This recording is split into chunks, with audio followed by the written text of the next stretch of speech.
Hello friends, welcome to our channel. तो friends, आज के इस वीडियो में हम बात करेंगे हमारी एनटीए यूजीसी नेट पेपर 1 सितंबर 2022 से रिलेटेड जो मॉक टेस्ट सीरीज़ है उसके मॉक टेस्ट 79 के बारे में। जहां पर फ्रेंड्स आज के इस वीडियो में हम डिस्कस करने वाले हैं 5 एमसीक्यूज़ को। तो आप सभी वीडियो का फॉर्मेट जानते ही हैं, तो हम डायरेक्ट अपने फर्स्ट क्वेश्चन पर चलते हैं, जहाँ पर आज का हमारा पहला क्वेश्चन है। फर्स्ट क्वेश्चन में आपको करना है मैच द फॉलोइंग। सबसे पहले हमारे पास है ए के सामने गिवन है 1985 और नंबर 1 पर दिया गया है तक्षशिला, बी पर है 1992 और उसके सामने है नंबर 2 फॉरेस्ट प्रिंसिपल्स, सी पर है रियो समिट 1992 और सामने गिवन है नंबर 3 पर CSD और डी पर है 1980 और उसके सामने गिवन है नंबर 4 पर वियना कन्वेंशन। फ्रेंड्स, कोड आप अपनी स्क्रीन पर देख सकते हैं और आप हमें इसी वीडियो के नीचे कमेंट करके 10 सेकंड के अंदर करेक्ट कोड बता सकते हैं।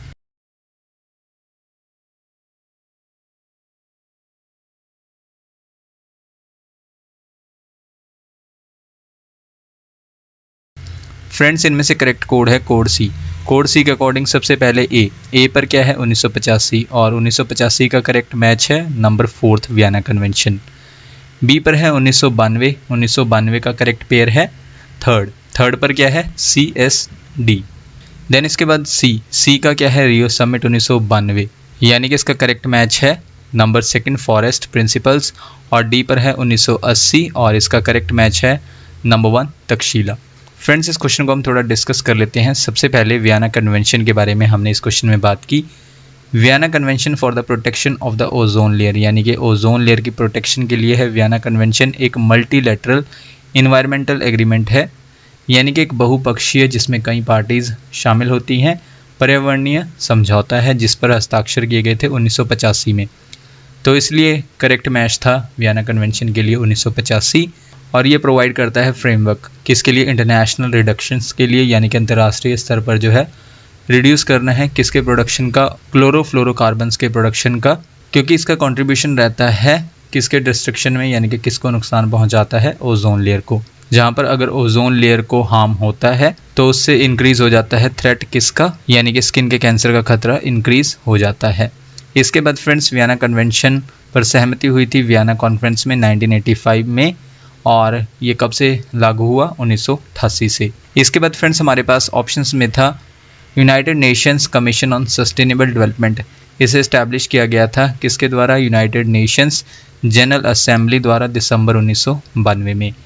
तो इसीलिए जो है 1992 करेक्ट पेयर था CSD का, यानी कि United Nations commission on sustainable development का, जिसे इस्टेब्लिश किया गया था, स्थापित किया गया था यूनाइटेड नेशंस जनरल असेंबली द्वारा। कब, दिसंबर 1992 में। नेक्स्ट हमारे पास ऑप्शंस में था रियो समिट 1992, जिसे हम अर्थ समिट के नाम से भी जानते हैं। तो इस समिट में जो है डेवलपमेंट हुआ किसका, इन डॉक्यूमेंट्स का। और कौन कौन से डॉक्यूमेंट्स हैं, नंबर 1 है Rio declaration on environment and development, second है एजेंडा 21 और थर्ड है फॉरेस्ट प्रिंसिपल्स। तो इन 3 डॉक्यूमेंट्स का डेवलपमेंट हुआ रियो समिट 1992 में। तो इसीलिए जो है रियो समिट 1992 का करेक्ट मैच था फॉरेस्ट प्रिंसिपल्स।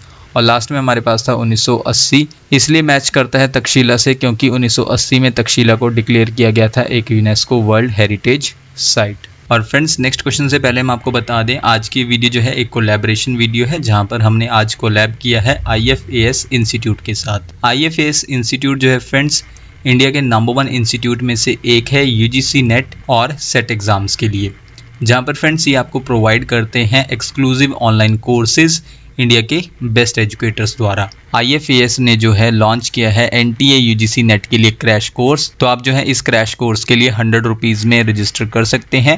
अगर आप रजिस्टर करना चाहते हैं तो उसके लिए आप यूज़ कर सकते हैं प्रोमो कोड NET95, जो कि आप अपनी स्क्रीन पर भी देख सकते हैं। तो इस क्रैश कोर्स को रजिस्टर करने के लिए आपको क्या करना होगा, आपको डाउनलोड करना होगा इनकी ऐप को प्ले स्टोर से, या फिर आप इनकी वेबसाइट पर विजिट कर सकते हैं।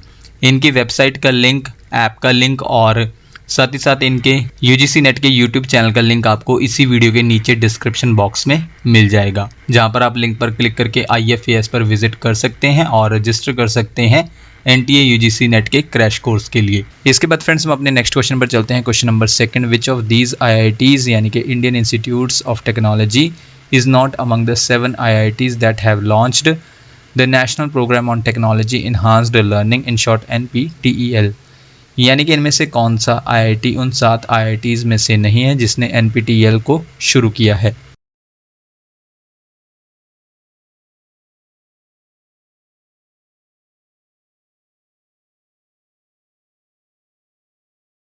इनमें से वो IIT है ऑप्शन सी IIT रोपड़। तो IIT रोपड़ उन 7 इंस्टीट्यूट्स में से नहीं है जिसने शुरू किया है किससे, national programme on technology enhanced learning को, इन शॉर्ट NPTEL को। और बाकी के फ्रेंड्स हमारे पास ऑप्शन है IIT Bombay, option B IIT Delhi और ऑप्शन डी IIT गुवाहाटी जो है ये उन 7 IITs में शामिल है जिसने लॉन्च किया है NPTEL को। फ्रेंड्स इस क्वेश्चन को भी हम थोड़ा डिस्कस करेंगे। सबसे पहले NPTEL जो है एक ऑनलाइन लर्निंग इनिशिएटिव है जिसे शुरू किया गया है IITs और इंडियन इंस्टीट्यूट ऑफ साइंस द्वारा, और इसे फंडेड किया जाता है गवर्नमेंट ऑफ इंडिया की मिनिस्ट्री ऑफ एजुकेशन द्वारा। इसके बाद friends national programme on technology enhanced learning in short NPTEL एक प्रोजेक्ट है MHRD का, यानी कि ministry of human resource development का, जिसे अब हम मिनिस्ट्री ऑफ एजुकेशन के नाम से जानते हैं। इसकी शुरुआत की गई है 7 इंडियन इंस्टीट्यूट्स ऑफ टेक्नोलॉजी द्वारा, और वो 7 Indian institutes of technology in short IITs कौन कौन से हैं, बॉम्बे, दिल्ली, कानपुर, खड़गपुर, मद्रास, गुवाहाटी और रुड़की। तो ये वो 7 IITs हैं जिन्होंने शुरू किया है national programme on technology enhanced learning in short NPTEL project को। और इसके अलावा जो है इसमें Indian institute of science Bangalore भी इंक्लूड है, शामिल है। और इसे कब शुरू किया गया था, 2003 में, प्रोवाइड करने के लिए क्वालिटी एजुकेशन जो भी इंटरेस्टेड हैं सीखने में, लर्निंग में, कहाँ से, IIT से, यानी कि इंडियन इंस्टीट्यूट ऑफ टेक्नोलॉजी से। इसके बाद मेन गोल क्या है, क्रिएट करना है वेब और वीडियो कोर्सेज। सभी जो मेजर ब्रांचेज हैं, यानी कि जो सभी प्रमुख ब्रांचेज हैं किसकी, इंजीनियरिंग की और फिजिकल साइंसेज की, किस लेवल पर, अंडर ग्रेजुएट और पोस्ट ग्रेजुएट लेवल्स पर। और इसके अलावा जो है पोस्ट ग्रेजुएट लेवल पर क्रिएट करना है वेब और वीडियो कोर्सेज को, किसके लिए, मैनेजमेंट कोर्सेज के लिए। इसके बाद फ्रेंड्स हम अपने नेक्स्ट क्वेश्चन पर चलते हैं। क्वेश्चन नंबर 3 में आपको मार्क करना है करेक्ट कोड। सबसे पहले हमारे पास स्टेटमेंट क्या है, इन 1857 the first 3 official universities were started in Bombay, Allahabad और मद्रास। सेकंड स्टेटमेंट के अकॉर्डिंग क्या है, Banaras Sanskrit college was established by Lord William Henry. Third statement के अकॉर्डिंग क्या है, fort William college Calcutta was founded by Thomas Babington Macaulay. Friends code आप अपनी screen पर देख सकते हैं और आप हमें इसी वीडियो के नीचे कमेंट करके 10 सेकंड के अंदर करेक्ट कोड बता सकते हैं।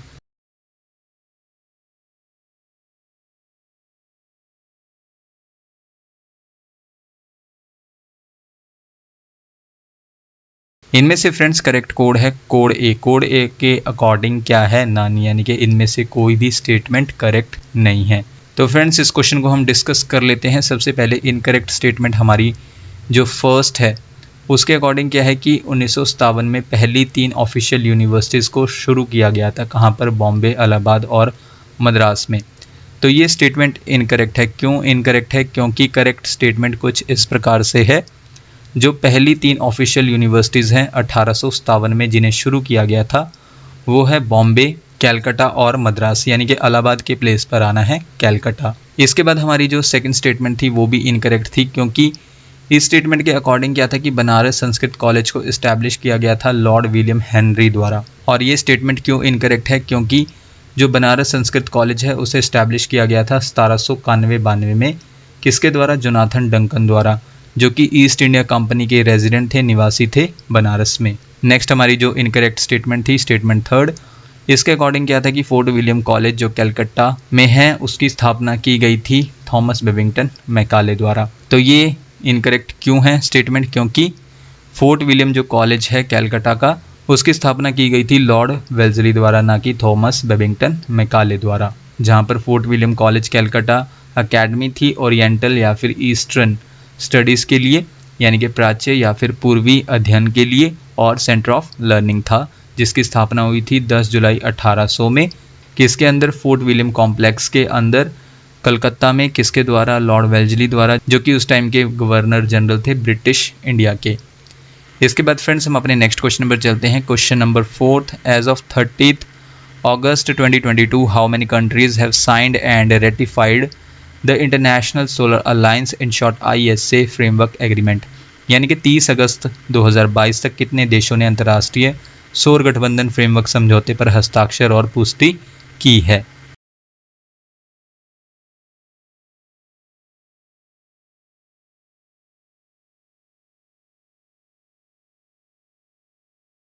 इस क्वेश्चन के लिए फ्रेंड्स करेक्ट आंसर है ऑप्शन बी 88। जहां पर फ्रेंड्स 30 अगस्त 2022 की हम बात कर रहे हैं, तो कितनी कंट्रीज ने 88 कंट्रीज ने जो है साइन भी किया है और रेटिफाई भी किया है international solar alliance framework agreement को। जहां पर फ्रेंड्स जो कंट्री फ्रेमवर्क पर साइन भी करती है और उसे रेटिफाई भी करती है, तो उसे हम कहते हैं मेंबर कंट्री।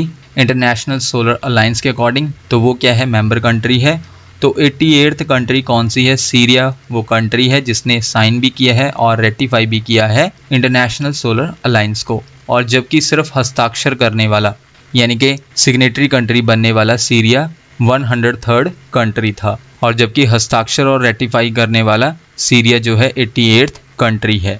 देन इसके बाद फ्रेंड्स 30 अगस्त 2022 तक वो कंट्रीज़ जिन्होंने साइन भी किया है और रेटिफाई भी किया है international solar alliance framework agreement को, जिन्हें हम कहेंगे मेंबर कंट्रीज़।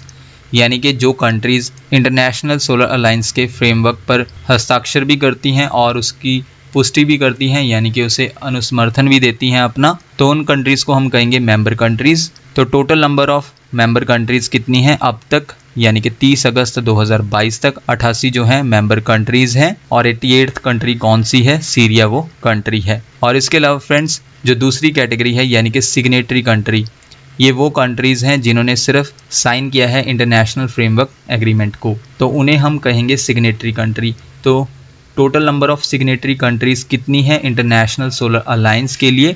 108 यानी कि 108। और वो 108th कंट्री कौन सी है? पनामा। जहाँ पर फ्रेंड्स आपको कंफ्यूज नहीं होना है, क्योंकि सिग्नेटरी कंट्रीज़ अलग हैं और जबकि मेंबर कंट्रीज़ अलग हैं।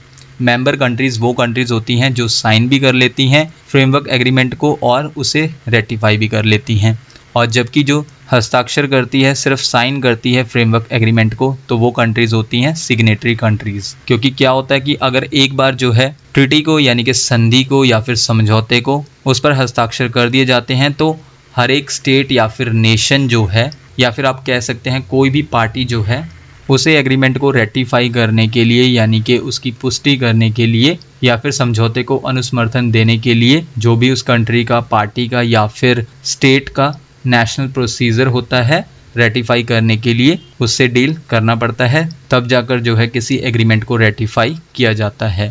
इसके बाद फ्रेंड्स आज का हमारा लास्ट क्वेश्चन है, क्वेश्चन नंबर 5 में आपको बताना है, जहाँ पर आपको मार्क करना है करेक्ट स्टेटमेंट या फिर स्टेटमेंट्स। सबसे पहले स्टेटमेंट फर्स्ट क्या है कि लॉर्ड कर्जन ने इंट्रोड्यूस किया था यूनिवर्सिटीज़ एक्ट 1904 को, और सेकंड स्टेटमेंट के अकॉर्डिंग क्या है कि 1986 की नेशनल पॉलिसी ऑन एजुकेशन को मॉडिफाइड किया गया था, यानी कि संशोधित किया गया था 1992 में पीवी नरसिम्हा राव गवर्नमेंट द्वारा। फ्रेंड्स कोड आप अपनी स्क्रीन पर देख सकते हैं और आप हमें इसी वीडियो के नीचे कमेंट करके करेक्ट कोड बता सकते हैं 10 सेकंड के अंदर।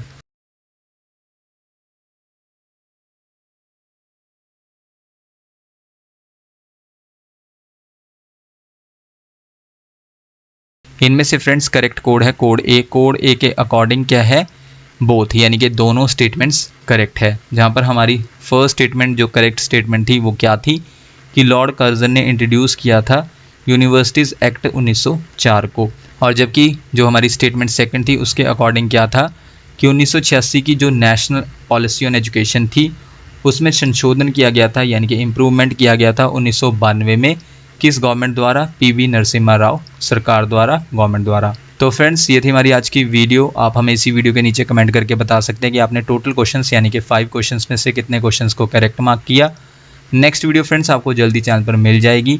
So thank you friends for watching this video.